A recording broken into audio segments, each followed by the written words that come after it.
નમસ્કાર દર્શક મિત્રો, આપ જોઈ રહ્યા છો નિર્માણ ન્યૂઝ. આપની સાથે હું છું પ્રીતિ તિવારી.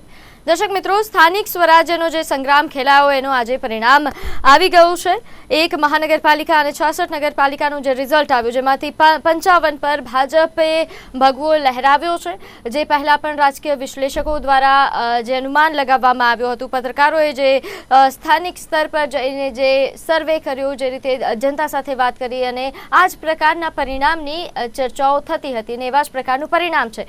હવે ચર્ચા એ કરવી છે કે આ પરિણામ આવ્યા બાદ જ્યારે ફરી એકવાર જનતાએ ભાજપ પર વિશ્વાસ મૂક્યો છે, તો એમનો આગામી સમયમાં એમનું હવે જનતા માટે એમના શું સ્ટેન્ડ છે, તે શું કાર્ય કરવાના છે, અને સાથે સાથે વિપક્ષને લઈને જે અત્યાર સુધી એવી માનતા હતી કે ગ્રામ્ય વિસ્તારોમાં, નગરપાલિકામાં કે ત્યાં હંમેશા કોંગ્રેસે એમનું એક મજબૂત એ ગઢ ગણાતું હતું કે ત્યાં હંમેશા એથી એક પકડ હતી. તો શું ખરેખર હવે તેમને પકડ ગુમાવી છે કે પછી બીજા પણ કારણો જવાબદાર છે? અને અહીંયા આ જે રિઝલ્ટ આવ્યું છે એમાં ઘણી બધી એવી પણ બેઠકો છે કે જ્યાં જે પ્રકારનું રિઝલ્ટ આવ્યું, જેને બધાને ચોંકાવી દીધા છે.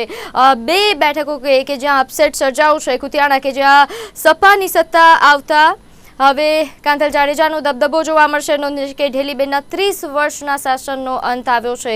આ ઉપરાંત પણ ઘણી બધી એવી બેઠકો છે કે જેના પરિણામ જેને વિચાર્યા નહોતા તેવા પ્રકારના પરિણામ આવ્યા છે. તેની પાછળના શું કારણ રહ્યા તે પણ જાણીશું.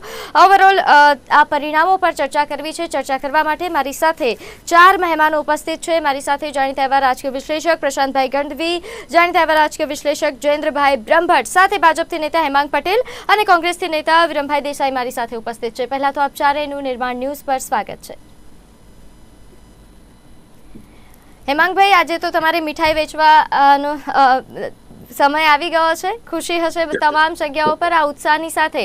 હવે જનતા એ વિશ્વાસ તો મૂક્યો છે, પરંતુ જનતા માટે હવે આગામી સમયમાં આપના કેવા કાર્યો રહેશે? કારણ કે એવું નથી કે આ એક પેલું કહેવાય ને કે હંમેશા આપણે વિધાનસભા અને લોકસભાની ચૂંટણીઓમાં બહુમતીની જે વાત કરતા હોય, આ કોઈ બહુમતી જેવો સમય નથી.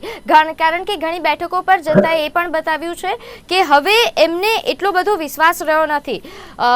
એમની પાસે કોઈ સારો ઓપ્શન નહોતો, એના માટે ભાજપ જીતી રહ્યું છે.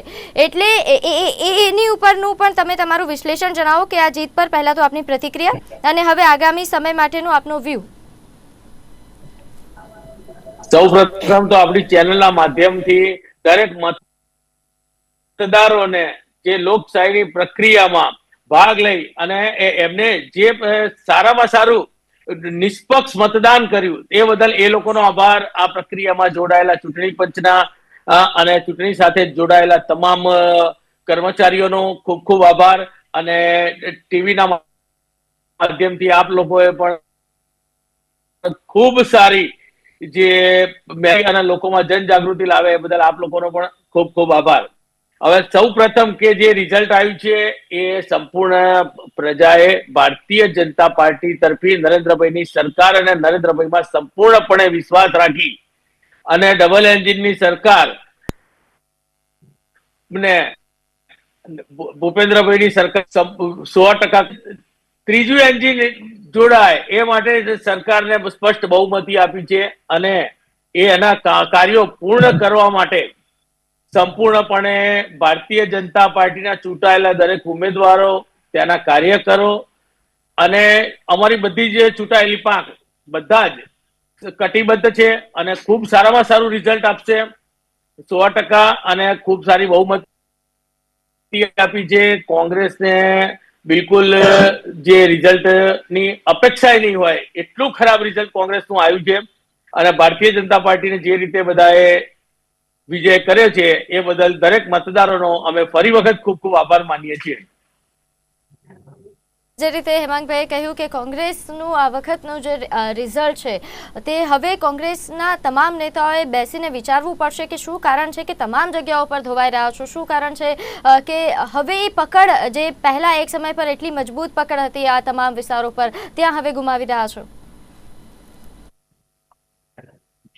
પ્રથમ તો આ ચૂંટણીમાં, સ્થાનિક સ્વરાજ્યની ચૂંટણીમાં જે લોકો વિજેતા થયા છે અને એમને હું ખૂબ ખૂબ અભિનંદન આપું છું, શુભેચ્છા સહ અભિનંદન. અને એની સાથે બીજી વાત આપણે કરીએ તો અમને કદાચ વિરોધ પક્ષમાં બેસવા માટેની જે જનાદેશ મળ્યો છે તો અમે એને બખૂબી અમે નિભાવીશું અને એમના પ્રાણ પ્રશ્નો જે છે એને ઉઠાવતા રહીશું સ્થાનિક લેવલે જ્યાં કંઈ પણ જે સમસ્યાઓ છે એને અમે પૂરી નિષ્ઠાપૂર્વક અમે ઉઠાવીશું. હવે વાત રહી આપણે ગુજરાતના સ્થાનિક સ્વરાજની ચૂંટણીની વાત કરી રહ્યા છીએ અને મારા મિત્ર હેમાંગભાઈ સીધા પહોંચ્યા દિલ્હી નરેન્દ્રભાઈ જોડે. એટલે કામની એક પરંપરા એવી છે કે ભાઈ દિલ્હી નરેન્દ્રભાઈ નું નામ ના લઈએ તો પાછા ટીવીમાં બોલવા બેસાડે કે ના બેસાડે આવી વાત છે. સ્થાનિક પ્રશ્નોને લઈને આ ચૂંટણી થતી હોય છે, નહીં કે સરહદ ઉપરની શું વાતો છે, રાષ્ટ્રીય લેવલ ઉપર શું વાતો છે. માત્ર સ્થાનિક પ્રશ્નો એ નગરપાલિકા હોય, નગર પંચાયતો, તો ત્યાં ગટર લાઈન, રોડ, રસ્તા, આ તે બધી જે કંઈ પણ સમસ્યાઓ છે અને જ્યાં ભારતીય જનતા પાર્ટી જીતી છે કદાચ ત્યાં સત્તામાં હતી એ નગરપાલિકાની વાત કરીએ, નગર પંચાયતની વાત કરીએ કે કોઈ પણ ખૂણે આપણે અત્યારે વાત કરીએ તો જ્યાં કોંગ્રેસ નહોતી અને ત્યાં સત્તામાંથી ત્યાં કામો જે પડેલા છે, રોડ રસ્તા ખરાબ છે, ગટર લાઈનોની વાત છે કે બીજી ત્રીજી ખેડૂતોના પ્રશ્નોની વાત છે, આપણે ગ્રામ્ય લેવલમાં છીએ તો આ બધા જ પ્રાણ પ્રશ્નો હજુ ઉભા છે અને તે છતાંય ભારતીય જનતા પાર્ટી પોતાની જીત જે દર્જ કરી છે એ બદલ હું એમને ભારતીય જનતા પાર્ટીને પણ અભિનંદન આપું છું. પણ સાથે સાથે સામ દામ દંડ ભેદની નીતિ અપનાવી અને જે પરિણામ જે એમને મેળવવું હતું, આપણું તંત્ર, સરકારી તંત્ર પણ સાથે લાગેલું હતું. આ બધામાં સરકારી મશીનરીનો દુરુપયોગ થયો છે એ પણ સરા જાહેર છે. લોકોએ વિડીયો પણ જોયા છે. 500 રૂપિયા લોભ લાલચો, ભય દેખાડી, ડરાવી, ધમકાવી, આ બધું જ આપણે વિડીયો પર જોયું છે. આપણે રાપરનો એક ઉદાહરણ હું તમને આપું અને ત્યાંથી ચૂંટણી પંચને હું ચૂંટણી પંચનું નામ એટલા માટે લઈ રહ્યો છું કે એ ફરિયાદ પણ થયેલી કોંગ્રેસ માટે અધિકૃત રીતે એની ફરિયાદ પણ કરેલી છે, પણ એમાં કોઈ પગલા લેવામાં આવતા નથી.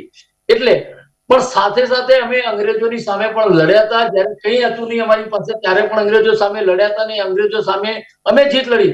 લડાઈ લાંબી છે પણ કોંગ્રેસનો કાર્યકર ડગ્યા વગર, અને એનું ઉદાહરણ લેવું હોય તો 30 વર્ષથી ગુજરાતની અંદર જયારે કોંગ્રેસનું શાસન ન હોય અને તેમ છતાંય આજે પણ કોંગ્રેસનો સૈનિક અડીખમ ઉભો છે તો એને સેલ્યુટ મારવું જ રહ્યું અને ભવિષ્યમાં પણ પ્રજાના પ્રાણ પ્રશ્નોને લઈને અમે અવાજ ઉઠાવતા રહીશું અને રસ્તે ઉતરીશું એમના માટે.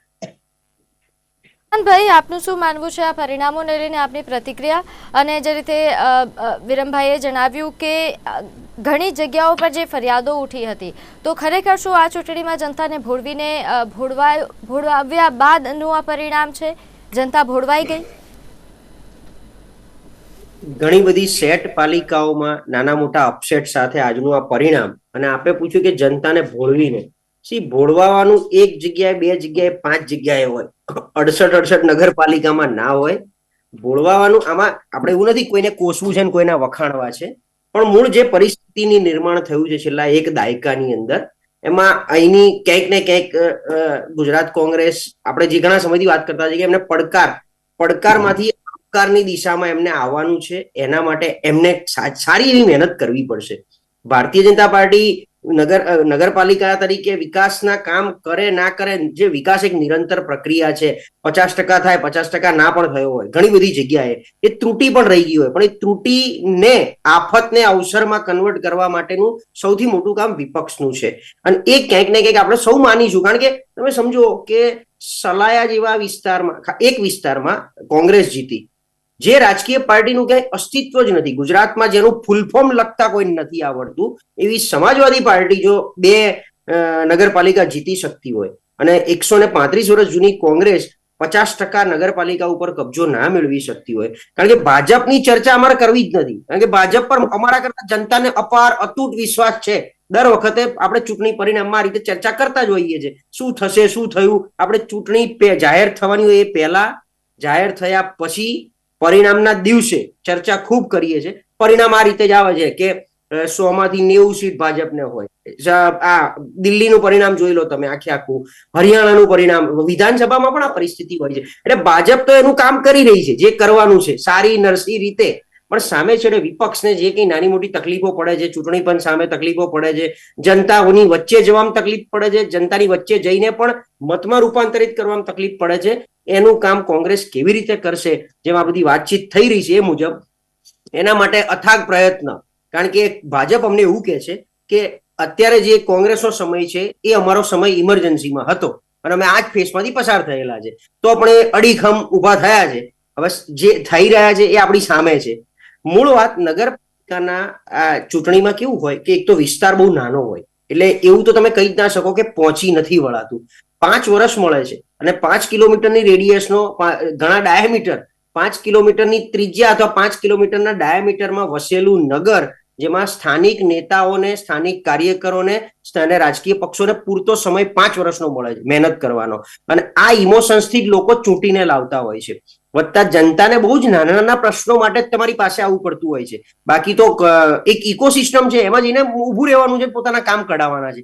જ્યાં તકલીફ પડે ત્યાં નેતાઓનો સપોર્ટ લેવાનો છે. એ સપોર્ટ દરમિયાન તમે કેવી રીતે ઉભા રહ્યા છો. આજે એક પરિણામ આવ્યું. અમે બીજો એક નાની વિચારવા જેવી વાત જુઓ કે ભાજપમાંથી નારાજ થઈ અને જે અપક્ષમાં લડ્યા એ લોકો જીત્યા અને એ જ વોર્ડમાં કોંગ્રેસ ના જીતી શક્યું. બાકી આ એક એમના માટે આફતનો અવસર હતો કે ભાજપની નારાજગીની ટકી જ ના રહેવા દેવાય, તેમ છતાં ત્યાં જીતું. એટલે ઘણીવાર એવું હોય કે અપક્ષ ઉમેદવાર હોય છે એ પણ ભાજપ સમર્થિત વધારે હોય છે. આજ અપક્ષ ઉમેદવાર અત્યારે ભાજપમાંથી નારાજ થઈને જીત્યા છે, કાલે સમર્થન જાહેર કરી દેશે. જે નગરપાલિકામાં ક્યાંક અજાણ્યા અપક્ષ જીત્યા છે એ પણ ભાજપને સમર્થન કરી દેશે. એટલે આ બધું તો એક પ્રક્રિયા છે. આની અંદર સતત ડૂબેલા ખૂંપેલા રહેવું પડે. ચૂંટણી સિઝન નથી, એ 12 છે, 12 છોડ છે.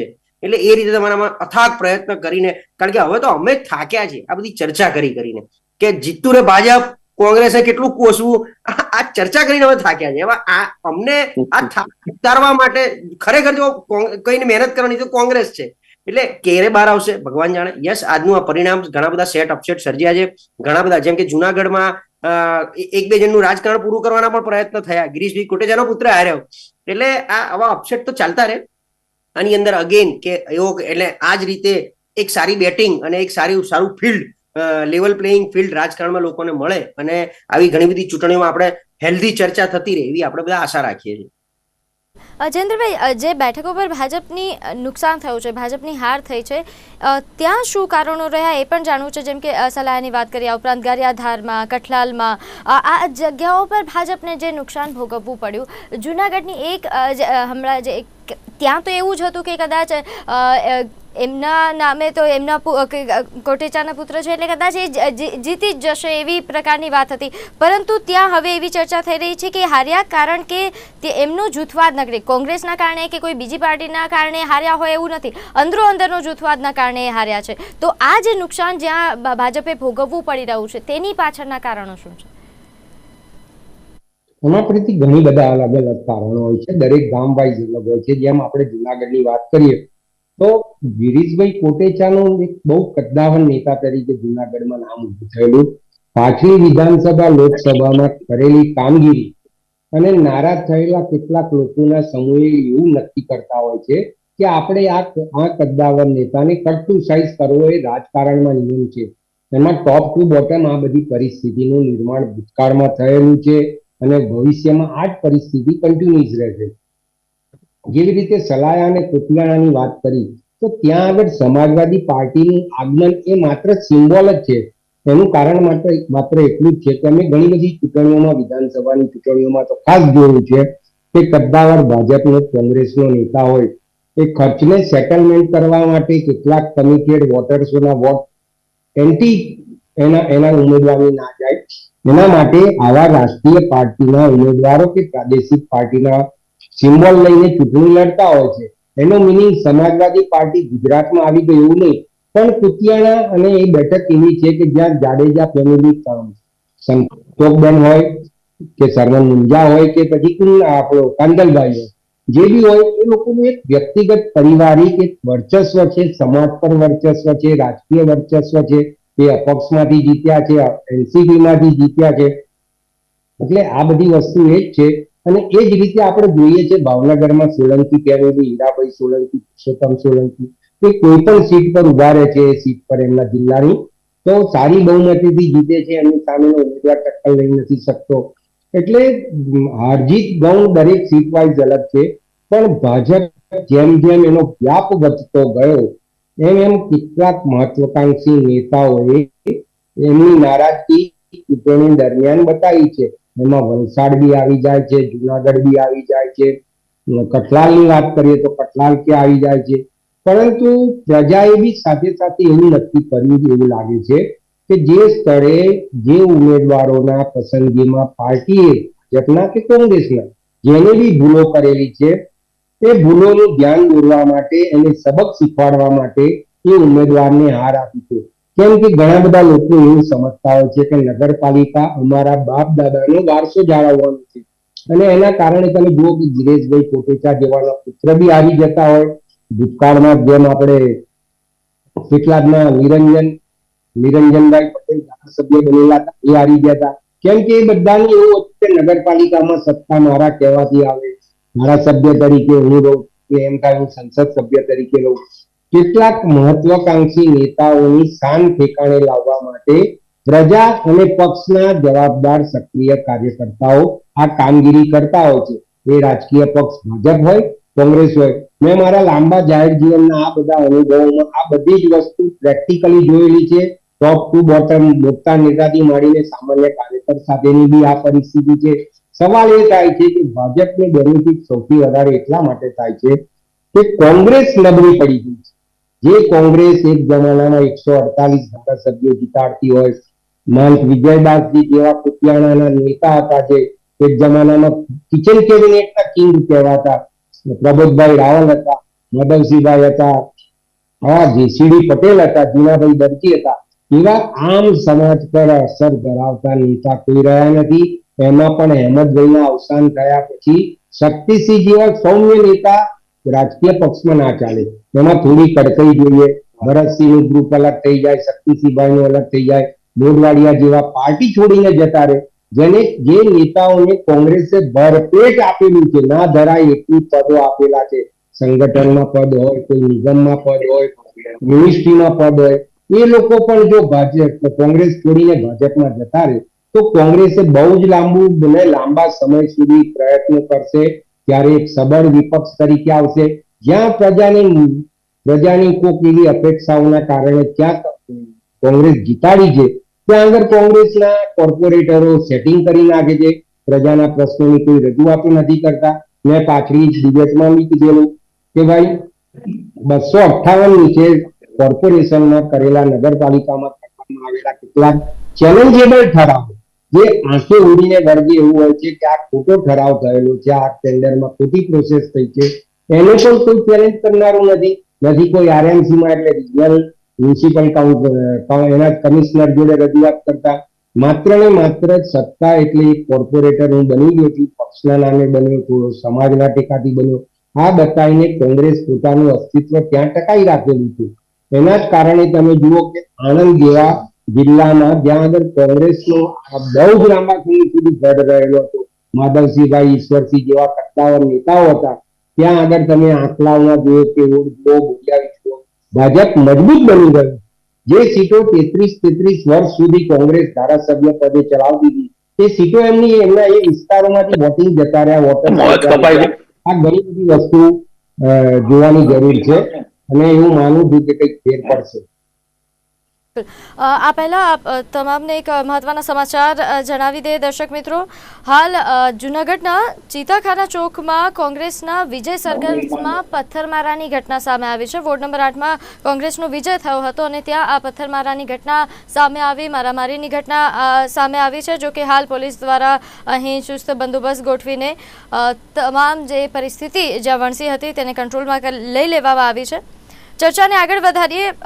વિરમભાઈ, તમામ જે ચર્ચા થઈ રહી છે બધા લોકો એ જ કહી રહ્યા છે કે કોંગ્રેસ નબળી પડી રહી છે અને આ ખૂબ જ દુઃખદ બાબત છે. એની પાછળના કારણો ઘણા બધા જવાબદાર હશે, આપ પણ જાણતા હશો. મને ચોરવાડનું ગણિત સમજવું છે. ત્યાં તો વિરમભાઈને જીતવા માટે ઘણા બધા ચાન્સીસ હતા, ઘણા બધા એ પ્રકારની પરિસ્થિતિ હતા કે વિરમભાઈ જીતી શકે એમ હતા. તો ચોરવાડ કેમ હારી ગયા? ઘણા બધા કારણો હોય છે, પણ સૌથી સામાન્ય બાબત એ બધાનું એક આપણે વાત કરીએ એક જ વાતની એક જ વાતમાં કે ક્યાંક અમે ઊણા ઉતર્યા છીએ.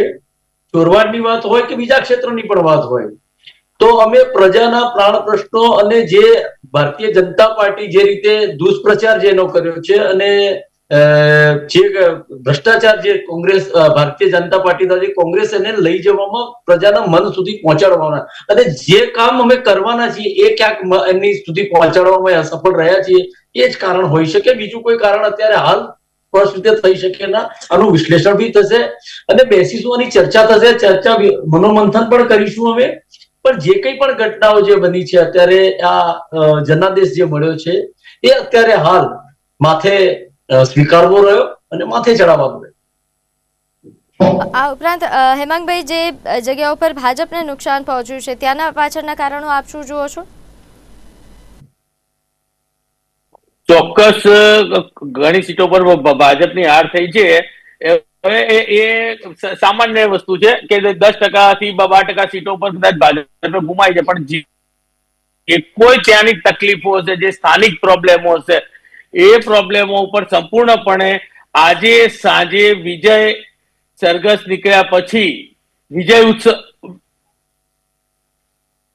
જૂથવાદને લઈને અંદરો અંદર માં કોઈને કોઈ પ્રકારનો બળવો થયો હોય તેવા પ્રકારના સમાચાર ત્યાં પહેલાથી આવેલા હતા. એ જ બેઠકો પર વધારે નુકસાન થયું છે.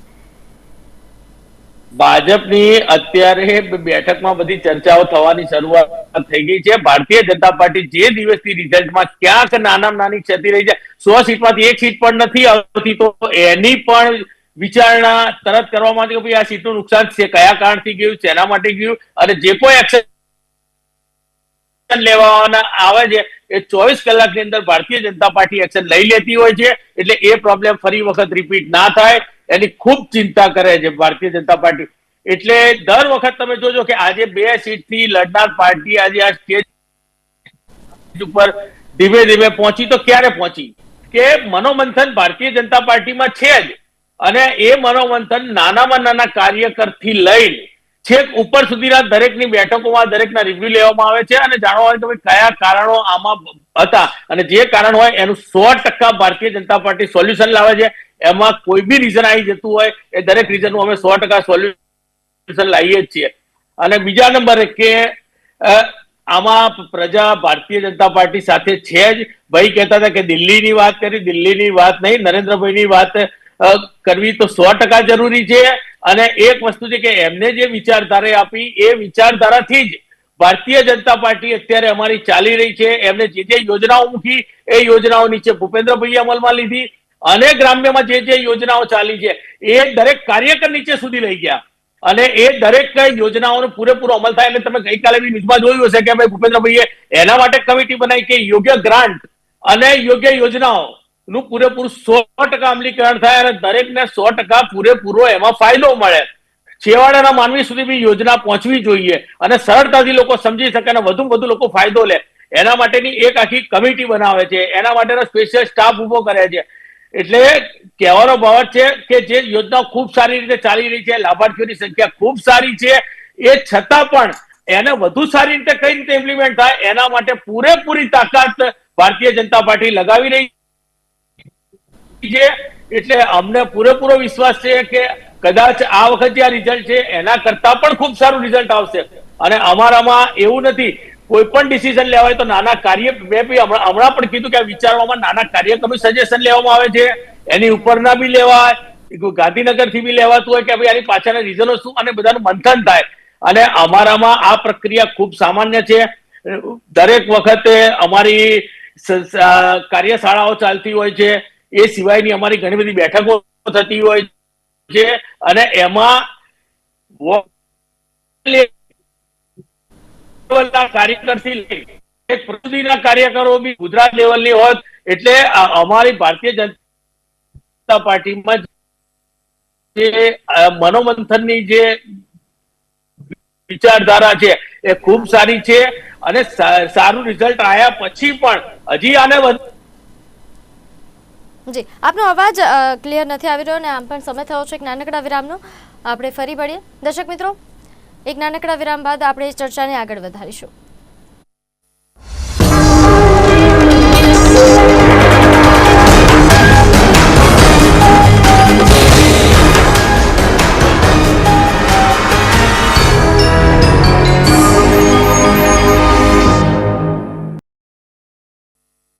બાદ આપનું સ્વાગત છે દર્શક મિત્રો. આજે સ્થાનિક સ્વરાજ નો જે સંગ્રામ ખેલાયો જેના પરિણામો આવી રહ્યા છે, ભાજપનો ભગવો લહેરાયો છે તે સ્પષ્ટ દેખાઈ રહ્યું છે. જે આંકડો થોડા સમય પહેલા 55નો હતો એ હવે 59 પર આવી ગયો છે. 66 નગરપાલિકામાંથી 59 પર ભાજપની સ્પષ્ટ જીત થઈ ચૂકી છે. આ ઉપરાંત કોંગ્રેસે પણ ઘણી બધી જગ્યાઓ પર ખૂબ સારું એવું પ્રદર્શન કર્યું છે. ખાસ કરીને તાલુકા પંચાયતના ઘણી એવી બેઠકો છે કે જ્યાં ભાજપનું ગઢ ગણાતું હતું, કે જ્યાં એમણે ગાબડું પાડ્યું છે. ત્યારે ચર્ચા આપણે આ વિષય પર કરી રહ્યા હતા, પરિણામો પર. આ ચર્ચાને આગળ વધારીશું. મારી સાથે 4 મહેમાનો જોડાયેલા છે. મારી સાથે રાજકીય વિશ્લેષક પ્રશાંતભાઈ ગઢવી, જયેન્દ્રભાઈ બ્રહ્મભટ્ટ, સાથે ભાજપથી નેતા હેમાંગ પટેલ, કોંગ્રેસથી નેતા વિરમભાઈ દેસાઈ ઉપસ્થિત છે. ફરીવાર આપનું નિર્માણ ન્યૂઝ પર સ્વાગત છે. શરૂઆત પ્રશાંતભાઈ આપનાથી કરું છું. ઘણી બધી આમ તો આ જે પરિણામ આવ્યા એમાં ઘણી બધી બેઠકો હતી કે જે હવે ચર્ચાનો વિષય બની છે. મને એક ગામ કે જેને લઈને બહુ ચર્ચા નથી થઈ રહી, પરંતુ મારે તમારી પ્રતિક્રિયા લેવી છે. રૂપાલ ગામ ગાંધીનગરનું, કે જેને અમિત શાહ દ્વારા દત્તક લેવામાં આવ્યું, તેમ છતાં ત્યાં ભાજપ હારી ગઈ છે. તો શું કારણ હશે? અને ત્યાં તો જે ઉમેદવાર ઊભા હતા એમને સ્થાનિકોએ જ ઉમેદવાર બનાવ્યા હતા, એટલે એ પણ દેખાડે છે. એટલે ઘણા લોકો જો એવું માને કે જનતાને જે ભોળવવાની વાત હતી, તો એવું નથી. જનતાને જ્યાં ખ્યાલ આવે છે કે અમારા માટે કામ નથી થઈ રહ્યું, ત્યાં જનતા એ જાગૃત છે. જનતા એટલે એ સામે આવીને પોતાનો ઉમેદવાર પસંદ બી કરે છે. બિલકુલ. આમ જોવા જાવ તો ગાંધીનગર તાલુકા પંચાયત અને જૂની નગરપાલિકા જે હવે મહાનગરપાલિકા બની ગઈ, એ પહેલેથી કોંગ્રેસનો ગઢ રહ્યો છે અને ગઢ હતો.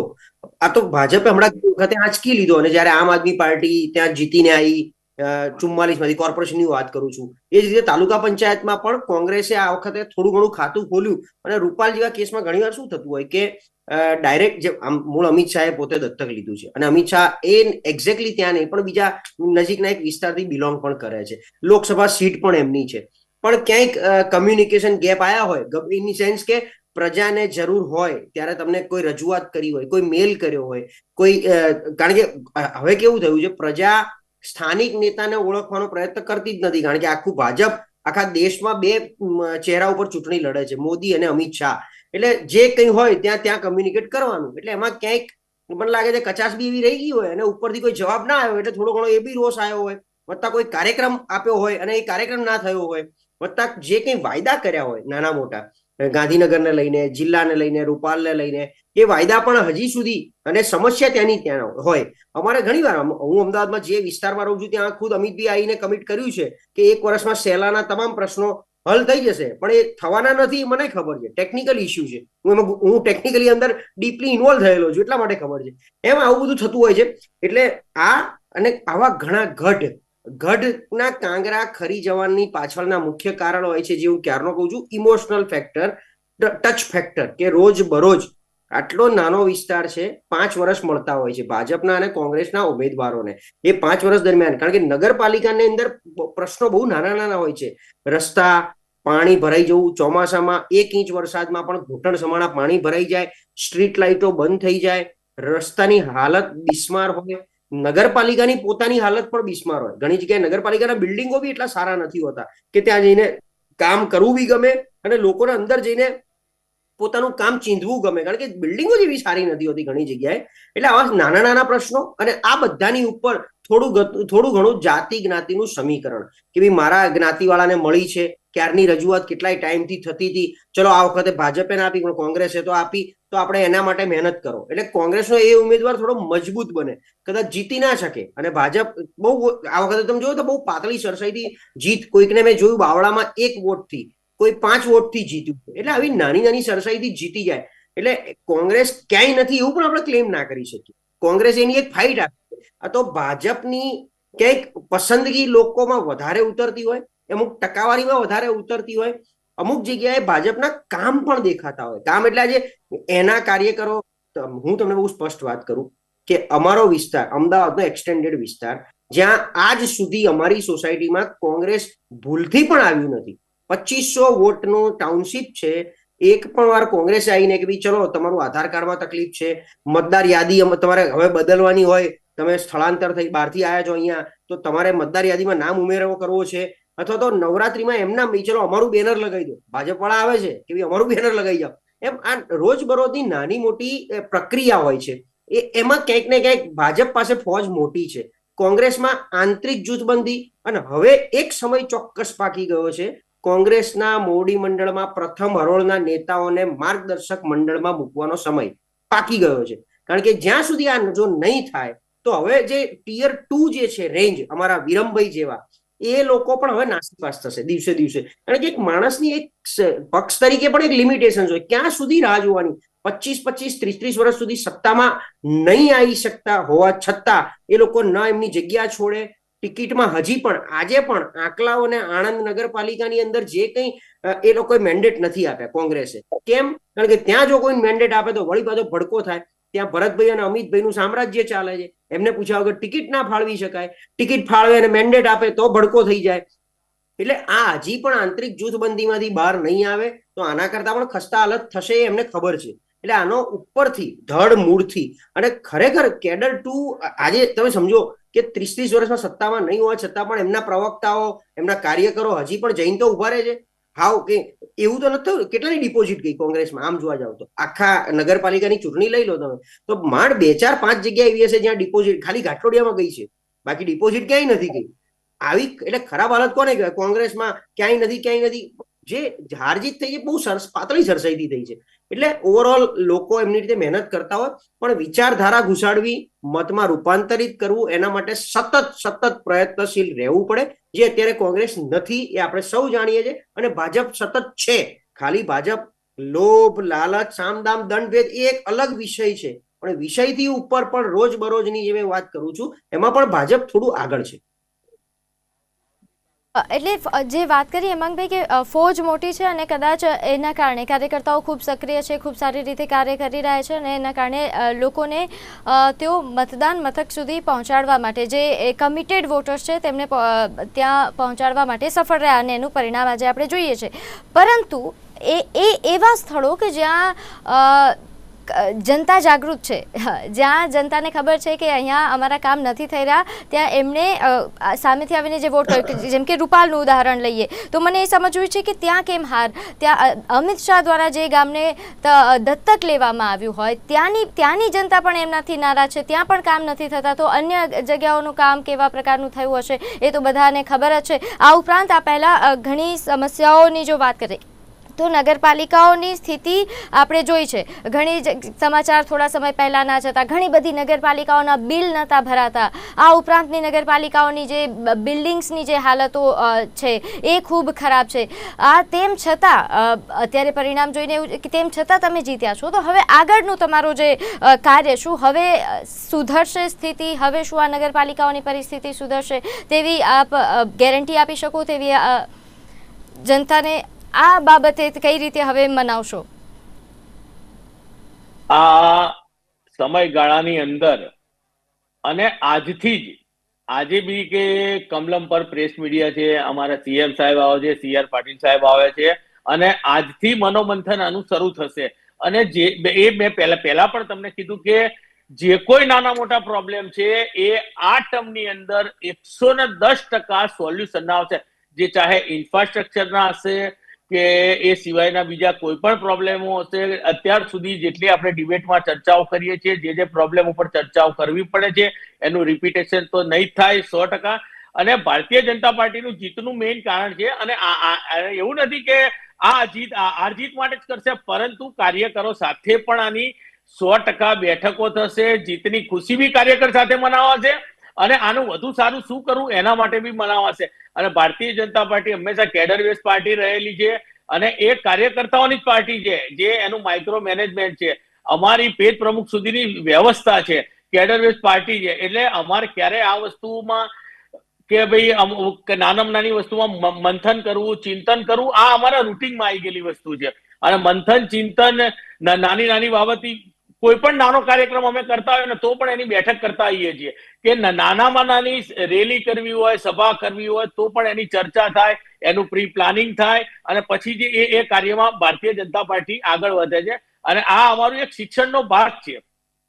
એ આ જે તમે અસર જોઈ રહ્યા છો એ 100% આની અમારી કેડર બેઝ પાર્ટી અને જે કાર્યકરોની મહેનત છે એને જ આધારિત છે, વત્તા અમારી સરકારે કરેલા કામોને કામો બી ગણાવીએ ને તો ઓછામાં ઓછા 3 દિવસ સળંગ બોલીએ ને તોય ઓછા પડે એટલા કામો છે. હા, 100% કામ હોય એમાંથી કદાચ 2% ના થયા હોય, 2% નાની મોટી ક્ષતિ રહી ગઈ હોય, પરંતુ દરેક આંકડો નથી આપતા. 2% કામ નથી થાય એવું નથી, 50% નથી થાય એ હકીકત છે, તમે પણ જાણો છો.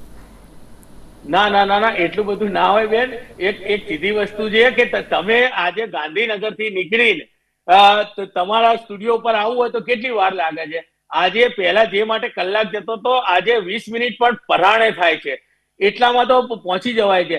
તો આ વસ્તુ ક્યારે બની શકે છે? એ રોડ રસ્તા સારા છે. અને પીએમ ને નીકળવાનું હોય એટલે અહીંયાના રસ્તા તો સારા જ હોય ને. પૂર્વ વિસ્તાર ને પશ્ચિમ વિસ્તાર લો, અથવા તમે અહીંયાથી કચ્છ જાઓ, અહીંયાથી કચ્છ જાઓ કે અહીંયા વાપી વલસાડ જાઓ કે ક્યાંય પણ જાઓ, ગુજરાતના કોઈ પણ ખૂણે, હા કહું છું તો ખરો કે 2-5% જ નાનું મોટું આગુ પાછી ક્ષતિ જશે, બાકી કોઈ પણ છેડો તમે પકડો ગુજરાત આંકડો તમે નથી જ બોલતા. 2-5% તો નથી, એ બધાને ખબર છે. વિરમભાઈ, તમે મને હવે એ જે તમામ ચર્ચાઓ થઈ, કારણોની ચર્ચા થઈ, હવે મારે એ જાણવું છે કોંગ્રેસને કમબેક ક્યારે કરશે કોંગ્રેસ? હવે એ મજબૂત, હજુ કોંગ્રેસ એટલી મજબૂત છે કે જોરદાર કમબેક થશે કોંગ્રેસનું? પ્રશાંતભાઈએ બહુ સારી બાબતની ચર્ચા હમણાં જે કરી કે કોંગ્રેસ ક્યાંય સાવ થઈ છે એવું નથી. કોંગ્રેસ છે, પણ અમે 1-2%માં જે વોટશેર છે અમે ક્યાંક આગો પાછો કરવામાં અમે હમણાં ઉતર્યા છીએ. અને એનું કારણ મેં તમને અગાઉ પણ કહ્યું કે અમે અમારી યોજનાઓ કે જે અમારા જે એજન્ડા છે અમે પ્રજા સુધી લઈ જવામાં ક્યાંક અમે હમણાં ઉતર્યા છીએ અને એને લઈને અમે હાર્યા છીએ. 1-2 મતની વાત હોય, 2-5 મતની વાત હોય કે એવું તો નથી કે દરેક જગ્યાએ ડિપોઝિટ રૂલ થઈ હોય, એવું પણ નથી. પણ સૌથી મોટી અગત્યની બાબત એ છે કે જે રીતે હેમાંગભાઈ વાત કરી રહ્યા છે, બધું સારું કર્યું છે, મેં બધું સારું કર્યું છે, તો એ જ રસ્તાઓના માધ્યમથી તમે કેટલો ભ્રષ્ટાચાર આચર્યો છે એ લોકોને ખબર છે. તમે ખોખરાની અંદર, અમદાવાદની આપણે વાત કરીએ, આપણે અમદાવાદમાં બેઠા છીએ, ત્યાંથી ચર્ચા કરી રહ્યા છીએ, તો અમદાવાદની અંદર તમે ખોખરાની અંદર એક બ્રિજ છે એ પડી જવાની અને 2 વર્ષની અંદર જ પાછો જેનું નિર્માણ થયું એના 2 વર્ષમાં તો એ પુલ તૂટી જાય એવી પરિસ્થિતિમાં હતો. અને કોંગ્રેસના કાર્યકરો એને ઉજાગર કર્યો ભ્રષ્ટાચારને, હવે એને તોડી પણ નથી રહ્યા. એટલે પેલો કે હાથી જીવે તો 1 લાખનો અને મર્યા પછી 1.25 લાખનો જે કે છે એવી પરિસ્થિતિ અત્યારે એ બ્રિજની છે અને અત્યારે પડી રહી છે. આવા અમદાવાદ શહેરના આંતરિક અસંખ્ય રસ્તાઓ એવા છે કે જ્યાં ભ્રષ્ટાચારમાં ડૂબેલું ભાજપ એના મળતિયાઓને આજે ટેન્ડરો પાસ કરીને આપ્યા છે અને એમાં એકદમ મલાઈ ખાઈ રહ્યું છે ભારતીય જનતા પાર્ટી. નીચેથી લઈને ઉપરનો એનો કાર્યકર જે બેઠો છે એના સુધીના આપતા જાય, એ લોકો ખાય, ચોર ખાય, મોર ખાય અને વધે એ પેલો સામાન્ય અત્યારે કાર્યકર જે છે એના ભાગમાં આવે એવી પરિસ્થિતિ અત્યારે ભારતીય જનતા પાર્ટીના શાસનમાં છે. અને આપ સુપેરે જાણો છો, આપની ટીવીના કેમેરાની આંખે આ બધા દ્રશ્યો આપણે પાછલા દિવસોમાં, પાછલા મહિનાઓમાં ને પાછલા વર્ષોમાં જોયા છે. જેવો વરસાદ પડે છે ને પુલ તૂટી જાય છે, રસ્તાઓ તૂટી જાય છે, ખાડા પડે છે. જે હમણાં વાત કરતા હતા અહીંથી કચ્છ જાઓ તમે, અહીંયાથી કચ્છ નહીં, આપણે જે હમણાં પ્રશાંતભાઈએ જે સેલાનો જે ઉલ્લેખ કર્યો, સેલાથી તમે નીકળો હજુ સુધી એ બ્રિજ ત્યાં તમે શાંતિપુરા ચોકડી હજુ ક્રોસ નથી કરી શકતા, હજુ રસ્તો બંધ છે એમને, જે છેલ્લા કેટલાય સમયથી એનું કામકાજ ચાલી રહ્યું છે. એટલે આ બધી જે ભ્રષ્ટાચારની જો ભારતીય જનતા પાર્ટીની આપણે ગાથા ગાવા બેસીએ ને અહીંયા, તો જે હમણાં કહેતા જાતે બહુ બધા તમે અત્યારે જ ઉદાહરણ આપીને જણાવી દીધી. જી સમસ્યાઓ આપે ગણાવી. કોંગ્રેસ તો 300 વર્ષ ઓછા પડે, 3 દિવસની વાત આપણે ભૂલી જઈએ બાજુમાં. એટલે એટલો અસંખ્ય ભ્રષ્ટાચાર છે. અને ગુજરાતની પ્રજાને તો બેવકૂફ સમજી બેઠા છે લોકો. બાજુના રાજ્યમાં 500 રૂપિયાના મોંઘવારી જે માજમ મૂકી છે, મહિલાઓના રસોડાના બજેટ જે બગડ્યા છે, બાજુમાં 500 રૂપિયા બાટલો આપે છે ગેસનું સિલિન્ડર, તો ગુજરાત ક્યાં પાકિસ્તાનમાં વસે છે ભાઈ? તો વિરમભાઈ, આટલી બધી સમસ્યાઓ છે, આટલી બધી પ્રોબ્લેમ્સ છે, તો લોકો કેમ તમારી પર વિશ્વાસ નથી કરતા? તો આટલો બધો મોકો તમારી પાસે છે, આટલી બધી સમસ્યાઓ ને જો તમે લોકો સુધી લઈને જાઓ, લોકોને જાગૃત કરો કે સરકાર નથી કાર્ય કરી રહી, લોકોને તમારા તરફથી વિશ્વાસ કેળવવા માટે તમારી પાસે આટલા બધા મુદ્દા છે, તેમ છતાં લોકોનો વિશ્વાસ કેમ નથી આવતો તમારા પાસે? શું કારણ છે? લોકોનો વિશ્વાસ કેમ નહીં આમાં પાછળનું એક જ કારણ છે કે કોંગ્રેસનું જે મોડેલ છે ને, ભલે વિરમભાઈ બોલે પણ જુઠ્ઠાણું બોલવું, ભ્રષ્ટાચાર કરવો, પરિવારવાદ, તૃષ્ટિકરણ, આ બધું એટલે કોંગ્રેસ. હવે વિરમભાઈએ કીધું એટલે મારે કહેવું પડે એ છે, અને એટલે જ 30 વર્ષનો વનવાસ ભોગવી રહ્યા છે. અને આ વનવાસ ગુજરાતમાં ભોગવવાનું કારણ આ છે, અને પૂરા દેશમાં એમને વનવાસ ભોગવવો પડશે. અને આમાંથી એમના નેતા પણ જે રીતે જુઠ્ઠાણ ઉપર બોલે છે એ રીતે નીચે બોલવાનું એમનામાં ઉતરેલું છે. હવે જે કાર્યો થયા છે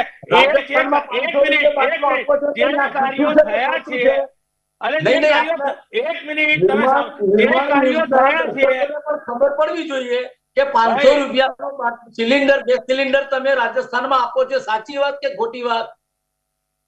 ભાઈ અહીંયા તો ગુજરાતમાં આવકના રસ્તા 1000 છે, સાચી કે ખોટી નહીં.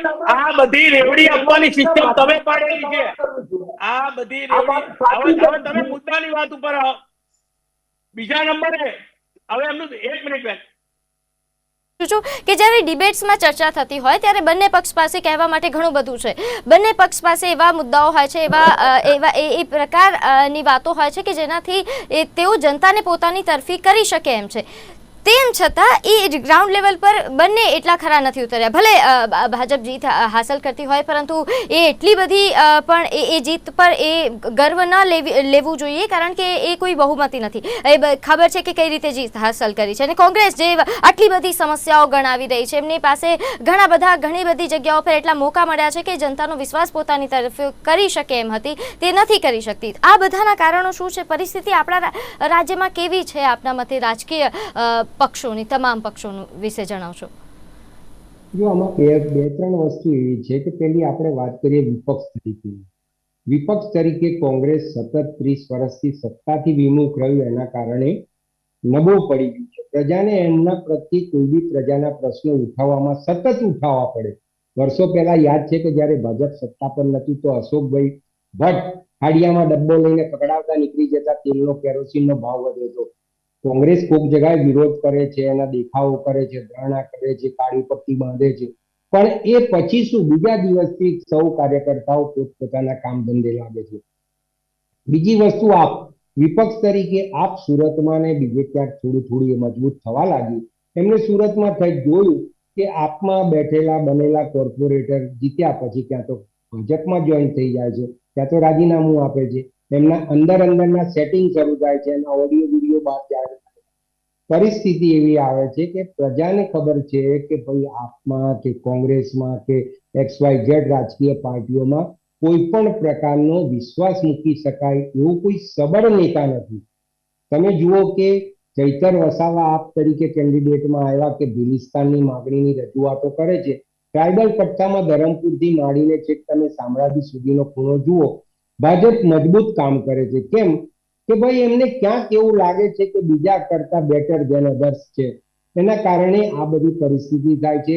કોંગ્રેસના અને ભાજપના નેતાઓનું ફૂલ ઈલું છે. આ પડદા પાછળની બહુ જગ જાહેર વાતો છે. કાર્યકર્તાઓ કોંગ્રેસના પૂર્વ સાંસદોથી માંડીને પૂર્વ મંત્રીઓએ બી અમને જણાવી છે ઘણી બધી વાતો, અને આના જ કારણે કોંગ્રેસ ડે ટુ ડે નબળી પડે છે. સૌથી મોટો પ્રશ્ન એ છે કે ભાજપની જોડે કેડર બેઝ કાર્યકર્તાઓ છે. કયા કાર્યકર્તાઓને કયા કામમાં કેટલો ઉપયોગ કરવો એ એમને ખબર પડે છે.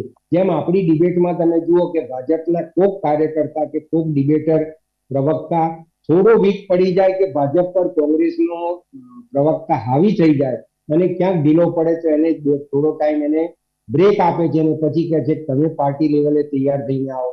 આ બધી પરિસ્થિતિ એક સ્કૂટીની જેમ વાત કરી ભાઈએ પ્રવક્તાએ, એ પ્રમાણે આ બધી થાય છે. કોંગ્રેસ આ બધું જ નથી કરી શકતી. તમે જુઓ કે કોંગ્રેસમાં તો પ્રવક્તા બી ઓછા, નેતાઓ બી ઓછા, ફક્ત ને ફક્ત હોદ્દો લઈને બેસી જવાનું. પ્રજા માટે કોઈ લડવા તૈયાર નથી. વિરમભાઈ હોય કે મુકેશભાઈ પંચાલ હોય કે શક્તિસિંહ ગોહિલ હોય કે મનીષ દોશી હોય, 5, 25, 100 જણાથી પાર્ટી નથી ચાલતી. પાર્ટી એક પિરામિડ જેવું હોય છે. નાના કાર્યકર્તાઓના સમૂહથી લઈને ઉપર સુધી ટોપ પર જાય ત્યારે એક સત્તાનો વ્યક્તિ બને છે. અહીંયા તો સત્તાની તમે જોજો, હજુ નગરપાલિકાઓમાં જ્યાં કોંગ્રેસ વિપક્ષ તરીકે આવેલી છે કે વિપક્ષ તરીકે ભૂમિકા ભજવી એવું છે, ત્યાં પણ કેટલા આંતરિક મતભેદો ધીરે ધીરે બહાર આવશે. અને ઘણી બધી નગરપાલિકાઓમાં મેં આ જોયેલું છે. સારામાં સારી વસ્તુ એ છે કે ભાજપને સામે સબળ વિરોધ પક્ષ નથી અને ભાજપની જોડે કાર્યકર્તાઓની ફોજ છે. આ ફોજનો ઉપયોગ ક્યારે કઈ રણ મેદાનમાં કેટલો કરવો એ ભાજપના શીર્ષસ્થ નેતાઓ જાણે છે અને એના કારણે જ આ લોકો જીતી શકે છે. એક સમય એવો હતો કે કોંગ્રેસની જોડે જ્ઞાતિ બેઝ મતદારોનો સમૂહ હતો, સંગઠનનું મતદારોનો સમૂહ હતો, પણ બધાને ખબર પડી ગઈ દૂધનું દૂધ ને પાણીનું પાણી અલગ થવા માંડ્યું અને એના કારણે આજે કોંગ્રેસ બહુ સ્પષ્ટ શબ્દોમાં કહીએ તો ઝીરો થવા આવી છે. સમર્પિત કાર્યકર્તાઓના કારણે જે અસ્તિત્વ છે એનું અસ્તિત્વ મિટી જાય ના મટી જાય તો સમય બતાવે.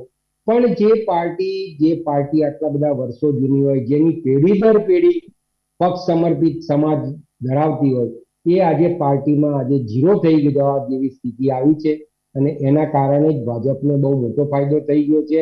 અને હજુ બી ઘણા લાંબા સમય સુધી હું માનું, ભાઈ શ્રી પ્રશાંતભાઈએ વાત કરી કે આણંદમાં ભરતસિંહનું ટોળું અલગ, એમનું ટોળું અલગ, આ બધા ટોળાવાદ જૂથવાદના જે પ્રશ્નો હતા એના કારણે જે સીએલપી લીડર પ્રદેશ પ્રમુખ બનેલા અર્જુન મોઢવાડિયા બી કોંગ્રેસ છોડીને ભાજપમાં આવી ગયા. આ બધી આંતરિક વેદનાઓ છે. પાર્ટીમાં કોઈ સેવા કરવા આવતું નથી. એમને બી કોઈક મહત્વાકાંક્ષાઓ છે, કોઈક ધંધાનો બેનિફિટ હોય છે, કોઈક આર્થિક લાભ લેવાની હોય છે, પણ સાથે સાથે સમાજના સમૂહને કોઈક ફાયદો થાય, કોઈક વિસ્તારને ફાયદો થાય એવી પ્રવૃત્તિ જ્યાં થતી હોય છે તે નેતા થોડો વધારે ચાલે છે અને એના જ કારણે કોંગ્રેસમાં આ બધી તકલીફો થઈ ગઈ છે. પણ આપણે એવું માનીએ કે આવો મધ્યાએ સુરત ઇન્દિરા ગાંધીનો બી આવેલો હતો અને મોરારજીભાઈનો બી સમય આવી ગયો, કેશુભાઈનો બી આવી ગયો અને નરેન્દ્રભાઈ ને અમિતભાઈની જોડી. મેઇન વસ્તુ એ છે કે બે જણનું તમારું એલાઇનમેન્ટ એટલું જોરદાર છે કે ઘણી બધી વાતોમાં ગુજરાત હોય કે બીજા સ્ટેટની વાત હોય, પક્ષમાં આંતરિક મતભેદ કે ક્યાંક વિચાર ફેર હોવા છતાં બી કોઈ પણ વસ્તુ બહારના ફલક પર નથી આવતી અને એનો જ લાભ ભાજપનો દરેક પક્ષ લઈ રહી છે એવું લાગે છે મને. આ જે પરિણામો આવી રહ્યા છે, આ પરિણામો ભવિષ્યને શું મેસેજ આપે છે આપના મતે? ભવિષ્યમાં રાજકીય પાર્ટીઓ માટે શું મેસેજ આપી રહ્યા છે આ પરિણામો અને જનતાને પણ? નગરપાલિકા એક સાચી લોકશાહી, સાચા મતદારોનું મૂલ્યાંકન છે અને સેમીફાઇનલ છે. આના આધારે જો વિધાનસભાનું ચૂંટણી થવાની હોય તો ખબર પડે કોણ ક્યાં કેટલું મજબૂત થઈ રહ્યું છે, કોની ક્યાં પકડ છે અને કયો પાર્ટીની વધારે સ્વીકૃતિ આવી રહી છે.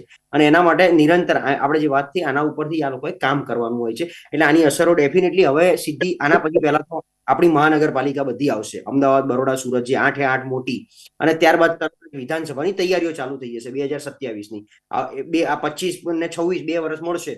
આના આધારે બધું થશે. હજી જિલ્લા પંચાયત, તાલુકા પંચાયત, ગ્રામ પંચાયત એ સમરસ એ વખતે પણ આપણે ચર્ચા કરશું. જે અત્યારે બિનહરીફની વાત ચાલે છે એ વખતે સમરસ કરાવવા માટેની કવાયત હોય છે. આ બધી આપણે ચર્ચા કરશું. પણ મૂળ વાત એ જ છે કે તમામ પ્રશ્નો, મુદ્દા બધા જલદ ઊભા છે અને એનું કઈ નિરાકરણ કઈ દિશામાં કોને લાવવું છે એમાં કોઈને રસ નથી, પણ સત્તાની હોડ જામી છે એની આ એક આખી કવાયત છે. હમણાં આપણે ભાજપ કોંગ્રેસની વાત કરીએ મને એકદમ મેચ થોડું મારા મગજમાં આવ્યું કે કોંગ્રેસ છે ને ત્રિકોણ છે અને ભાજપ છે ને ચોરસ કે લંબચોરસ છે, જેમાં ક્યાંય તમને ખૂણો કે કોઈ એક વ્યક્તિ ના મળે. જ્યારે કોંગ્રેસમાં ત્રિકોણ ઉપર એપેક્સ બેઠું છે અને એપેક્સ ના આધારે થતું હોય છે, જ્યારે ચોરસમાં તમને ના ખૂણો મળે ના વ્યક્તિ મળે. અને ભાજપે એ રીતે એનું આખું માહોલ બનાવ્યો છે. ભજનલાલ શર્માને ક્યારેય ખ્યાલ નહોતો કે હું મુખ્યમંત્રી બનીશ. ભૂપેન્દ્ર પટેલને ખબર નહોતી કે હું મુખ્યમંત્રી થઈશ. ભજનલાલ શર્મા મને એવું કહેતા કે ઊંઘમાં પણ સપનું ભૂલથી આવે કે હું સીએમ બનું તો ઝબકીને જાગી જાઉં કે હવે તો સપનાય મારી મજાક ઉડાવે છે એમ. અને ક્યાંક સાચું પડ્યું. એટલે આ રીતે જીવવું પડે. હમણાં જો કોંગ્રેસની સરકાર અહીંયા બને ગુજરાતમાં તો પ્રથમ હરોળના 10 નેતા તરત જ તૂટી પડે. ભલે એક જ ચૂંટણી ના લડ્યા હોય અને 30 વર્ષમાં એક જ ચૂંટણી ના જીત્યા હોય, પણ એ મુખ્યમંત્રી થવાની હોડમાં પાછા બધા આવી જાય. એટલે કલ્ચરલી ડિફરન્સ બહુ મોટો છે અને કોંગ્રેસ હવે કલ્ચર ડેવલપ કરવું પડશે. બિલકુલ. આપ ચારે મહેમાનો અમારી સાથે જોડાયા તે બદલ આપનો ખૂબ ખૂબ આભાર. દર્શક મિત્રો, હાલ કાર્યક્રમમાં બસ આટલું જ. આપ જોતા રહો નિર્માણ ન્યૂઝ. નમસ્કાર.